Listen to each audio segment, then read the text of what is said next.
My name is Bart Goldenberg. I'm your presenter for the next two sessions. This is actually a boot camp I created many years ago.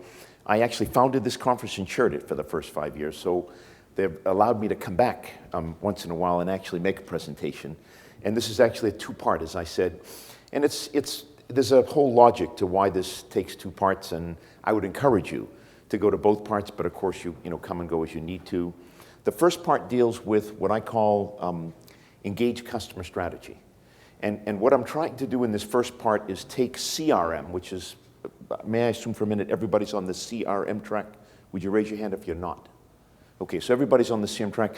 So we're going to take a look at CRM as CRM professionals and ask the question, is CRM being put to use effectively? Are we leveraging the capabilities of CRM as we engage our customers going forward? Okay, so that's the purpose of the first session. The second session is a little bit different. It builds on the first, but the second session asks, okay, where we are today with CRM, is that where we will be in the next 5 years? So we're gonna go forward 5 years in the second session. But I believe it's important the two kind of fit together, and I've done it on purpose. Okay, all by way of saying welcome to Washington, D.C. Just out of interest, how many are not from Washington, D.C.? Raise your hands. Okay, well, I can only tell you that you are blessed with coming during the most beautiful time of the year in Washington. It's a true pleasure. And I don't know how much is downtown. I don't live downtown, but I would strongly encourage you to head down to the mall or to the neighborhoods around Washington, D.C., because this is, without a doubt, the most gorgeous season. We've just finished cherry blossoms. We have finished magnolias, but now we're into, and we've finished forsythias. Now we're into dogwoods and azaleas. It's just 1 week after the next, we have colorful, gorgeous season. So please take the opportunity if you're here, the mall or the suburbs. Okay, so let me tell you a little bit about myself real quickly, and then we'll delve right into the discussion. And I'm a very easygoing guy, and what that means is you can interrupt me or anything like that. I've been around a long time, and I'm happy to try to answer your questions rather than speak to you. I started a company back in 1985 called ISM. I've written 3 books on CRM. I think the first one was called Automating Your Business Using CRM or something like that, and then Real-Time CRM, and I think the last one is Social CRM, and I've got a 4th one coming out at the end of this year. On engaged customer strategy. So I've been around a long time, and hopefully I can impart some knowledge with you. As a thank you to all of the participants for coming to my presentations, I give you a complimentary book. I see a couple about on the stage there, so I'm happy to sign them in my booth. I have a booth downstairs, and if that's important to you, otherwise I hope you will enjoy reading it. Okay, so we focus since 1985, so that's 34 years ago, in 5 basic areas. 6 areas. The big one is digital transformation, just because it's a catch-all. I'm making the keynote presentation at the conference tomorrow. You'll hear my views on digital transformation. But we're really here to talk about the second one, customer relationship management, and a little bit of the whole customer engagement side. That's the 4th one down. I'll be telling you a couple of stories tomorrow on social media. That's an area that particularly private communities, to help bring in customers and create intimacy and advocacy and so forth. So that's another area we focus on. And then one can't do CRM or any of the above without a sound data and analytics capability to gain insight from customers and act upon that insight. And lastly, I think it's very important, and we'll touch upon it today, some of the emerging technologies. I'm going to look at AI as it applies to CRM, I think, in this session, and I'll be mentioning other technologies as the second session takes place in tomorrow morning's keynote. So that's the company. We come into companies, we look at how to do something, the executive briefing. What is the latest in data and analytics, or how do I create a social media strategy, or what is the best way to do customer engagement? That's a briefing. Then we come in and we actually do what's called health checks or readiness assessments. We look at how well are you doing, whatever, CRM, it may be social media, et cetera, et cetera. So that's the health check side. We'll actually come in and do strategies. We'll create the customer strategy, we'll create the sales strategy, the marketing strategy, the customer service strategy as it applies to customer engagement. how are you dealing with customers, okay? And then a couple of other small ones. We do help companies with software selection. We know the industry pretty well, I think very well. I think it would be fair to say we know every vendor in the industry. We know what their prices are or should be. We know when you are getting a good price or not getting a good price, and when we're involved, we always get good prices. And the last one is implementation services. I've got a team of people, there's 18 of us, that help companies implement with excellence. And so that's just, we're not the technology guys that changes code or configures software, but we are the guys to make sure the project succeeds from a people, process, technology perspective. More on that later. Okay, and we've had the pleasure of doing that for many companies around the world for many years, and we're very proud of these companies.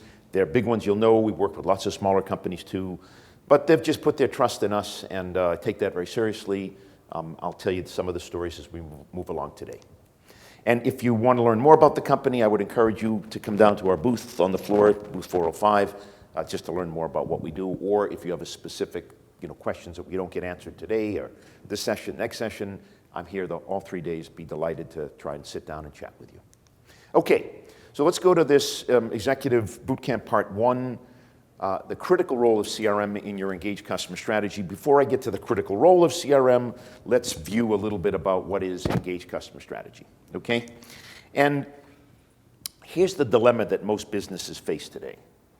The vast majority of businesses feel that this whole concept of digital transformation is their first strategic priority, and yet a lot of companies don't quite know what it means and how you're supposed to do it, but here's what they do know, and it's in blue. They need to capture and retain and grow their customers who are increasingly digital and who themselves are caught in this digital deluge of so many choices digitally. What do I do? How do I work with my suppliers and or customers? So it's a big challenge. Everybody's focused on it, but as you'll hear me tomorrow morning, not everybody's doing it well. So we got to the critical role of CRM as it applies to engaged customer strategy. But in order to understand how to apply CRM to engaged customer strategy, let's spend a couple minutes looking at what is engaged customer strategy.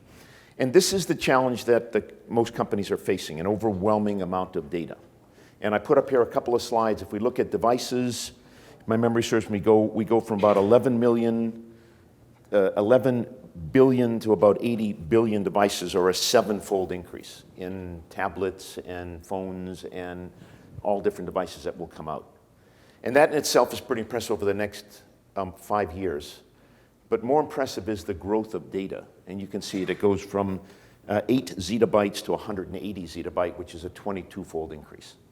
And what happens is we as human beings simply can't, and particularly as businessmen and women, we don't know how to deal with that level of data. How do we put it to use? And that's where I get to the correct slide now, that most companies have said, let's do something about it. Let's try and figure out how do we capture relevant data in a sea awash with data. And that's the challenge we all face. There's 2 other small challenges that are happening today. One is the digital customer that says, hit me with relevant information if you're going to talk to me digitally, particularly in CRM or otherwise. Really the thinking is find me, know me, and delight me. It's your job as a company to know where I look for information, where I do my research, when I want to purchase something, where I go. And that's another challenge that we face. And the other one is this overwhelming use of digital capabilities. I put a couple of recent statistics. 66 billion messages on Facebook Messenger. Chat app is launched 9 times per day on average. But the one in red is what's important. Less than half of businesses are able to actually connect with consumers via messaging. And so here you have a growing group of consumers that prefer a particular channel and companies that are not yet ready to leverage that channel. So we have some disconnects in the industry. And then you have the situation where you have different companies that have been able to survive and thrive in this, what I call digital deluge. On the far left, the companies that didn't do quite well. I say lost their way. That's the Borders, that's the travel agencies. They didn't see the digital era coming. There's those in the middle, and there's lots of them learning their way. Illy is a customer of mine, is Blue Shield of California. They're both great companies. They haven't quite figured out, how to segment digital markets, and if you're in the health business, what should be offered to whom and how do you offer it in a way that pleases us so we can buy health insurance. So they're learning their way. Then on the far right, you've got a group of companies, and I'll talk about a few of these that really are leading the way. And whether that is the Walmarts of this world, or the Ubers of this world, or the Amazon of this world, or the Starbucks, the Apples, there's a whole bunch of them that have basically harnessed digital capabilities to drive that customer engagement. And I don't know about you, but I sit back from time to time, and I live just up the road here in Bethesda, Maryland, and I sit in my office and I think, why is it that some companies have thrived in the digital deluge, and why is it that some companies have lost their way? And is there a recipe to drive success? So I want to share with you that what I think is the recipe, and you make of it what you like. It all starts with data, and particularly data that will populate what I call a holistic customer profile. There's going to be a lot talked about during this conference on the holistic profile. It's something I wrote about in 1986. I still have the article. I said it was at the foundation of every successful CRM initiative at that time, but today it's very much at the foundation of every digital initiative. Because if we don't know our customer well, it's not possible to effectively serve, sell, or market to that customer. So what makes up the holistic profile? For me, there are 3 data buckets, and I'm being a bit general, but I still think it's relevant. There's on the far left-hand side what is a transactional data bucket, most oftenly referred to as your back office or ERP system or point of sale system or loyalty program. It's stuff you have about the customer that you have gathered and you have the knowledge. It's transactional. It's what they did. There's a bucket in the middle, CRM data, that we're going to dig into in great detail. But you know what that is. It's the profile of the customer. It's the account information about the customer. It's the contact information about the customer. If you're doing it well, it's the different offers that you've made to the customer, the market campaigns have responded to or not, any service issues that are outstanding. It's a whole bunch of data concerning the customer. And on the far right-hand side is what I like to refer to as third-party data. And that's data coming from third-party sources. It used to be simple. It was Experian, or there were lots of them. Axiom was another good one. Today, there are literally tens of thousands, hundreds of thousands of data sources, very refined to your industry, that one must tap into, assuming they're good, of course, to better understand what's going on in the market, customers, competitors, et cetera. And what's the good news in the last 5 years is the 3 buckets have provided better information and easier to access through API and other data tools.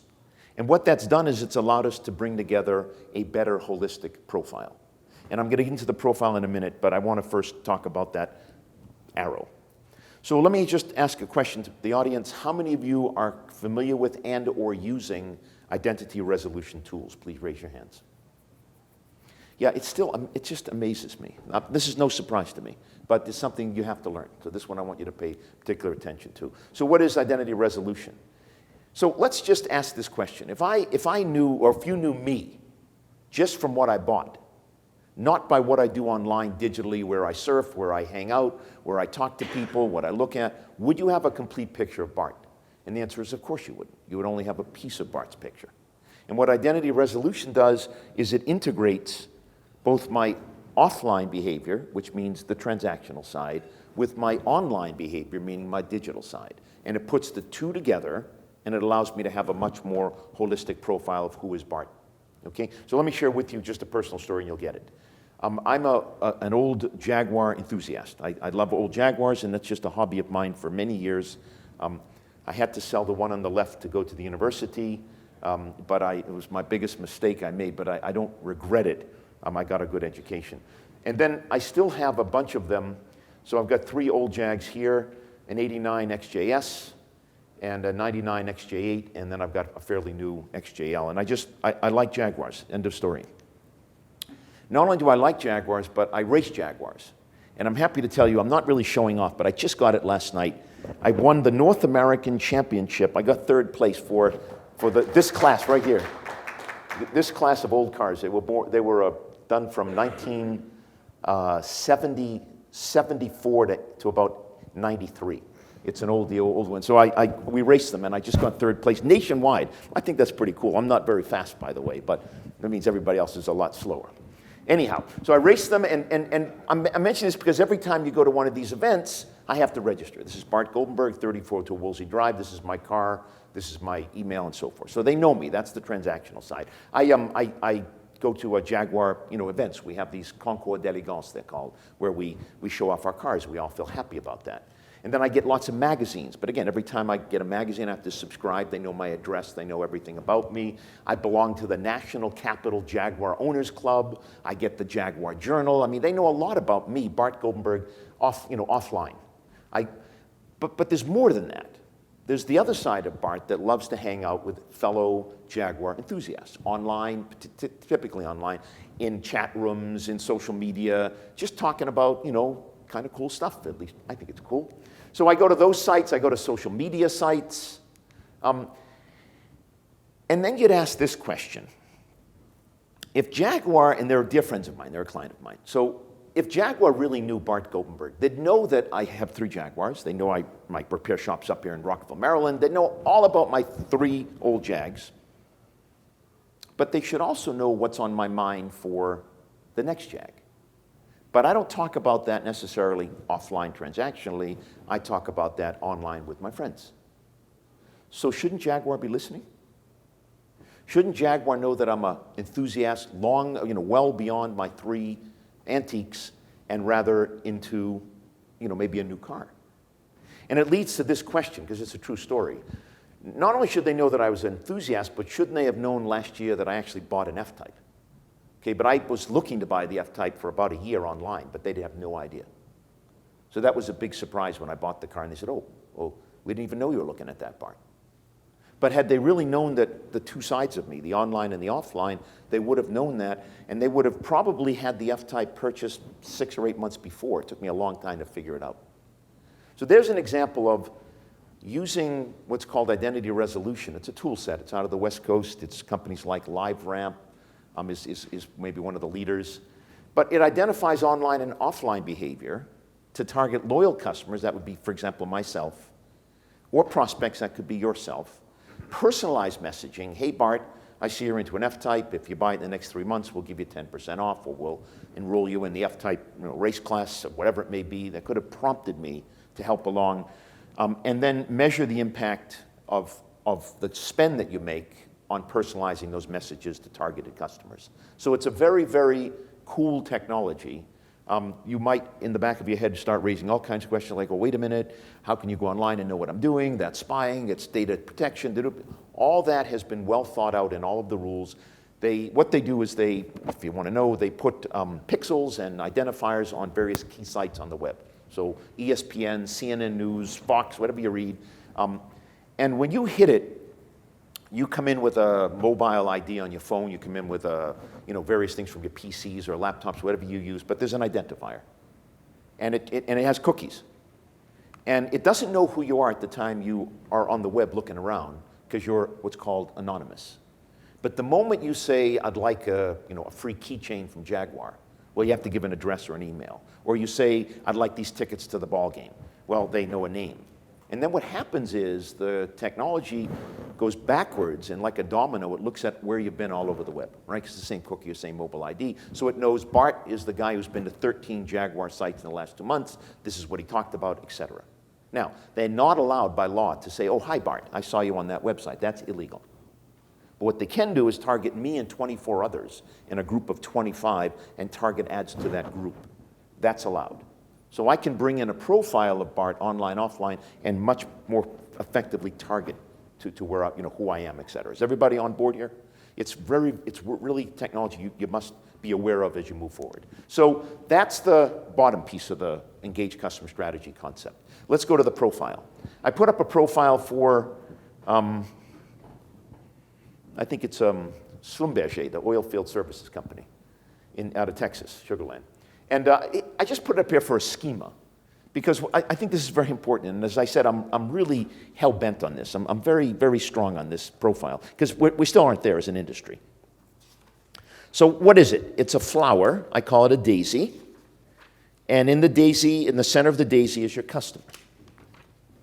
By the way, it could be a distributor. It could be a intermediary, but it's a piece of the distribution channel.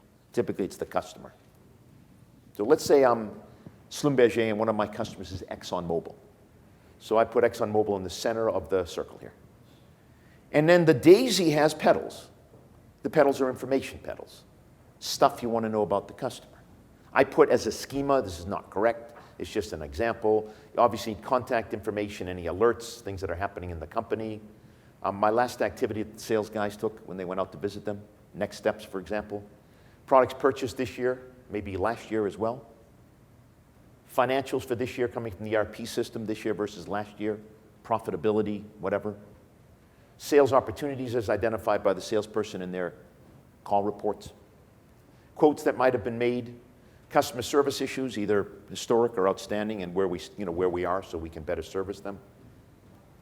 Dealer information. They sell a lot through dealers. Schlumberger like drill bits to do the drill wells. Digital insights. So there we go with the online stuff. Right? What have I learned about the customer? What do I know about the customer? Marketing pieces that the customers responded to, or for that matter, not responded to, etc. It's not. This is not a. Don't take this home and create this. This is a schema. It's a concept. But what it says is this. And this takes 12 to 18 months to build. And why does it take 12 to 18 months to build? Because you have most of the data. I'm willing to bet. In Post-its, in notebooks, in computers, in Excel spreadsheets. Maybe in a CRM system, but it's all over the place. And the concept is to pull it together so that you can leverage that data, as you'll see, as you move forward to sell, market, and service the customer. A couple of other points on the flower, on the daisy. Anybody that's done gardening knows that flowers grow and flowers die, and petals bloom and petals die. So what we need to do regularly is it's a process. This is actually a process, the profile. We need to look at what's needed to be in the profile today, and then as information becomes irrelevant or no longer is needed, you take the dead petal out and you let a new petal grow. So this is a thing that you don't just keep building it like a sock closet where you get 30 years worth of socks. You have to keep it clean, relevant, etc. So this is a very core concept to any CRM system, and as you'll see, an engaged customer strategy. Okay. Next comes this concept of a listening and data analytics platform. And I'm very keen on this because, as you'll see in a minute, everything builds on each other. This is a pyramid as we're coming up. So let's say we have lots of information about the BARTs of this world. So what? What are we going to do with it? And that's where your data analytics tools come in. We look at, well, are there lots of BARTs that have this particular type of sport coat, or likes that particular Jaguar, or is a boy that lives in Bethesda, Maryland, or whatever. And we do that data analytics so that we can begin to segment, we can begin to cluster, we can begin to target, we can begin to focus on unique products and services to the customer. But a lot of people complain about data analytics, and it's a problem in the industry. So this is just something I recently took out. We can't get an omni-view channel of the customer. So we know Bart goes to Master Auto in Rockville, but we don't know the websites that Bart goes to. We don't have an omni-view channel. Or we have an inability to integrate, as I've talked about, digital and offline data. Or there's just too much data. Where do we start? I'm overwhelmed, which is usually the case. Or I don't have the right technology to access the data that I need. And you can come up with lots of excuses, lots of reasons. I'm just a very pragmatic type of person. These are true, but so too are all the great companies that have overcome these issues by being very smart and addressing it in a successful approach. We then go to the next stage, and I purposely left out listening platform. I'll come back to it in a minute. Where we now are ready, we have a name, we pulled together data, offline, online, transactional, third party, we've applied identity resolution capabilities, we've created a darn good profile. We'll use the profile by segmenting it carefully and targeting, clustering. We're ready to offer product to customer through four what I call customer engagement channels. The first channel is traditional media. It's the sales visit, the telephone call, the focus group, the email. Nothing wrong with these folks. They're not going away. They're not going to be as important going forward, but they're not going away. And so, for example, I take a product, I kind of look at, this doesn't work very well, I take a segment of customers, I create a product, and I sell it up through traditional media. And if I'm doing this correctly, I make the visit, I listen to the customer, they tell me what they like and don't like, I listen, I take that data that I've heard from the sales visit, bring it back down into the profile and say, oops, we didn't quite get that information right. We enhance the customer profile and we come out with a better offer to the customer. You with me? And that whole concept is this listening platform where it can be digital, it will be digital over here, but it's really human ear right here. And we basically are it's a loop. So we sell product into the customer engagement channel, we listen, comes back into the profile, we refine product offer, we come back out to the customer. That's one channel. The second channel, and as we go from left to right, it becomes increasingly digital, is social media. And I'll give you several examples in this session, maybe this, or during my sessions, I don't always remember where the things are, about why social media is important. And I'm not talking only about public social media, Facebooks and Twitters and that things, which have a purpose in life, not tremendously valuable to most businesses, but they do have a purpose in life, and that is to identify potential customers or prospects to invite to your private social media community. The way business gets done in social media is not in public communities, it's in private communities. And so I'll show you some examples of that as well. But the bottom line is there are places where you can listen to your customers, okay? And you invite your customers to the social media, whether it's public or private, and you listen, and you can digitally listen. And what that allows you to do then is figure out whether your offer made sense or doesn't make sense. Did Bart bite on the F-type offer, yay or nay? Bring it back down into the profile. Say Bart doesn't like a price discount, he's more interested in seats or whatever, and come out with a better offer. So let me digress for just 30 seconds and tell you a true story. We're in a Marriott property. It's Renaissance Hotels. And Marriott is one of my customers. Their corporate headquarters in Bethesda, Maryland. I know them pretty well. They own, amongst other things now, they bought Sheraton, right? Everybody knows that. So they're like really big and really important. And they own, amongst other things, Ritz-Carlton, which is the top end of the range. So talk about social media. The story is it's a newlywed couple from New Jersey, and this is a true story, who left to go to Las Vegas. Their parents paid for their honeymoon. And they had never been to Las Vegas, and so when they got to the airport, they were quite overwhelmed by all the slot machines in the airport, and they thought this was pretty cool, and they went to the hotel. And they checked into the Ritz-Carlton, which their parents, I said, had booked. And Ritz-Carlton knows who you are because when you arrive with your luggage, they say, oh, hi, let me take your luggage. By the way, what's your name? And then they have a little microphone and they tell the front desk, Mr. and Mrs. Goldenberg are arriving. So when you go to the desk, they say, oh, you must be Mr. and Mrs. Goldenberg. You think, how did you know that? Well, they have all this worked out quietly. They get checked into the hotel and they get put up in a room on I don't remember, the second floor. And the bride tweets out, and this is amazing, slot machines in the airport, a really beautiful hotel. Well, she said, it's really beautiful. I mean, it's like beautiful wallpaper and the rugs and furniture. It's, fireplace, wooden. Well, it's not exactly like romantic, but it's okay. It's okay. I mean, it's very beautiful. And she tweets out, happy to be married. Within 2 minutes, Marriott, who has a very careful social media listening capability, picked up the tweet. And they went to the call center where they pick up the tweet, and then it went back out to the headquarters in Las Vegas to the general manager and said, you got a problem in room 202. So they huddled at the front desk. It was 4 minutes into this situation. They went up to the room and they said, we're sitting down there at the front desk thinking about you guys, newlyweds, first time in Las Vegas. We thought, maybe like a room overlooking the strip with, glass walls and a jacuzzi. That might be more appropriate. Would you mind if we moved you? And they were like, they hadn't even unpacked. So they said, no, not at all. That'd be great. Thank you very much. They moved them to the 6th floor, window overlooking the strip, and then the next tweet comes out from the bride. You're not going to believe what just happened. It's like they read our minds. They moved us to this beautiful room, Ritz-Carlton rocks. That's what they were looking for.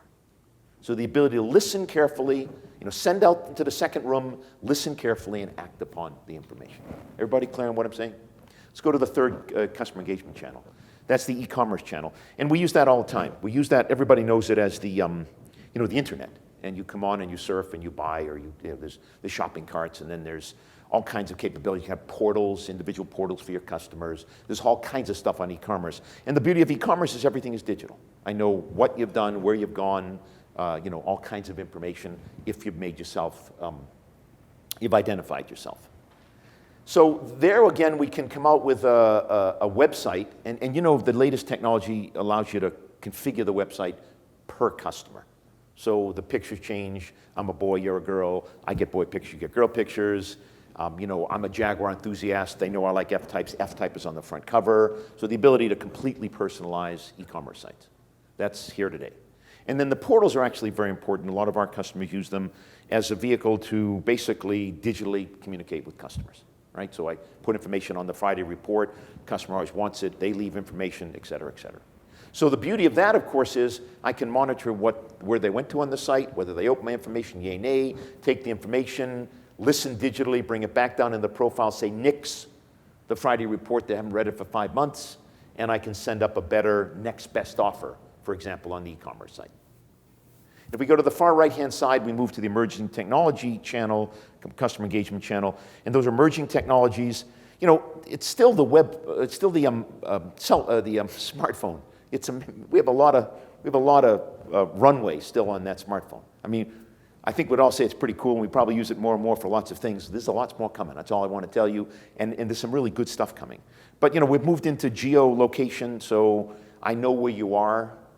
So I had a weird experience. I was on the 101 in California near a Jag dealer. I'm known for liking Jags. And it said, hey, Bart, you're 2.5 miles from the Jaguar dealer. We just got in this new car. Would you like to visit? I'm driving down the road, just visiting a friend. So, some people might find that intrusional. I have accepted that's okay. So I visited. I had a nice ride in a very nice Jag. So, there's a lot of people going to talk about AI and machine learning at this conference. Machine learning more than AI, and we've made some tremendous progress. I'll talk about it a little bit later. The whole augmented reality, I'm very keen on that. You can transport your customer to the vineyards or to the machine factories or to wherever you happen to work and what you manufacture, and you can really taste and feel and smell what's going on, and I think that's pretty cool. Then this whole area of personal interactive videos. So these are videos that are personalized based on my profile. Remember, that's why I say that profile is so important.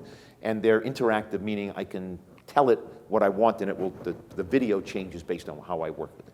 So there's some really cool technologies that I think we have to, and those are completely digital. So everything I do, I look at, I like, I don't like, I visit more, I don't visit more. I listen, I bring it down to the profile. I do my data cut again on various customers, and I come out with a better mobile app or a better whatever. Okay? And so those are the 4 customer engagement channels. It would be my observation that if you do this right, if you gather data from the 3 sources, if you use identity resolution as a capability to integrate online and offline and build good profiles, if you segment and data analytics your profiles, and you really understand what's going on in segments among customers and come out with personalized offers or offers that are more targeted towards groups of people, and you send them up through the 4 customer engagement channels and do a good job listening, it would be my observation that you really can increase the acquisition of customers, that you can retain existing customers, and that you can grow customers. So that's the concept behind customer engagement strategy, or engage customer strategy, I call it. I'm going to continue on a couple of things, but I just want to stop and see. Everybody, if I've been clear, everybody understand what this picture looks like? Any questions on this? Okay, so let's now take the real part of this. This goes on to 11:15, so you'll give me until 11:30, another 7 minutes. But you can leave if you want. I apologize for what happened earlier and my rude words. I saw them on the mic. But let me put the CRM piece onto the engaged customer strategy. So here's my perspective, and I'm an old CRM dog, for a lot of years. So this is where I come from. I would say to my distinguished customers, and they tend to be fairly senior executives at corporations, you can't have an engaged customer strategy if your CRM is not rock solid. It's that simple, because it's at the core of building the profile and propagating information to all of the customer engagement channels, et cetera, et cetera. So let's just look at a couple of things. we all know why we buy CRM. And I'm not going to go through any of this stuff, but there really is a value to CRM, properly applied, of course. Now they're starting to document some very good ROIs, and if you need these, these presentations were sent to CRM. I don't know where they are, but you can get them, and I'll make sure you get the right one. But there's some really important things in here that have been documented. I'm not telling you put in CRM and get a 23% reduction in marketing costs so that you get a sales productivity increase of 34. That's hogwash. What this is saying is that companies that have done CRM well have been able to achieve these types of stats. And they're real. I can tell you, I have enough customers, been in the industry for 34 years. These are reasonable. There's also some pretty cool things that are happening in the whole CRM space. And I said I'd mention a couple of these. Just out of interest, are any of you using AI for either predictive lead scoring or sales forecasting, product or service recommendations, natural language processing, chatbots and conventional discussions with your customers? Any of you using that in your CRMs today? Good. And just out of interest, are you finding it useful, or is it overhyped? Or what do you think? So we're doing assistive suggestions for agents while they're in the conversation with the customer, and we found that they want to reduce the kind of interaction while useful information, but also since there's a lot of turnover in those environments, providing suggestions that to a new agent that they may not have thought of, saying 80% chance this is the best chance for you should be using, given the. And are you monitoring whether that has had an impact, just out of interest? Significant time impact so far that we've measured. We're still looking at what it is. Okay. Anyhow, so AI's one. I'm not going to go down this just in view of time, but there's some important ones. Mobile CRM, social CRM. I've already covered the data analytics side. Personalization, I'm going to talk a lot about that in my keynote tomorrow. We have enough data about you and everybody else that we would like to look at from a prospective customer or existing customer. Would be very foolish if we didn't leverage that data to be quite personal with you. And it's not about us as a company. It's about the customer's needs and whether we're filling their needs. It's got very little to do with us. We just happen to offer the product. Okay, let me give you some takeaways, and let me just tell you about part two. So the big takeaway for me is a solid CRM is at the core of every component utilized in Engage strategy. I need my CRM to house the identity resolution data, for example. I need my CRM to build holistic profiles, for example. I need my CRM to run the data analytics against, and I need my profiles to be good and clean, the petals to be clean and so forth. I need my CRM to get to the 4 channels, traditional media, social media, e-commerce, and emerging technology, with the right offer based on my understanding of the customer and where they fit in, segment, et cetera. And I need my CRM really to be in place and to be optimized. And here's the kind of last words I want to share with you. If your CRM isn't rocking right now, you got to get there. You got to get there. Because if this were the conference that I started in 18, maybe 2008, I think the conference is about 10 years old, we talked about, differently, that CRM was the topic. CRM is still a topic, but it's within an overall customer engagement or experience. So I kind of want to go back 10 years and say, if that yellow isn't right, if you haven't optimized it, you're in big trouble. You can't get to where the world's at. That's what I want to say, okay? And I'm going to talk about that more. I do want to make one observation as you get to an engaged customer strategy through the use of effective CRM. This is not a technology game. We have lots of technology today. This is an issue of convincing your distinguished colleagues and executive teams, or if you are the executive, that better engagement with customers, better customer experiences drives sales, drives satisfaction, drives advocacy, keeps you in business, okay? And it's a people issue of the management team buying in and putting into place processes, either outbound customer-facing processes or inbound customer-facing processes or internal processes that deal with the customer. But it's about putting into place processes that people buy into, that you can then take the technology as a tool and drive efficiency into the process, okay? So it's really not a technology game. As you add the numbers, 80% is about people and process, 20% about technology. It's an important message I want to leave you.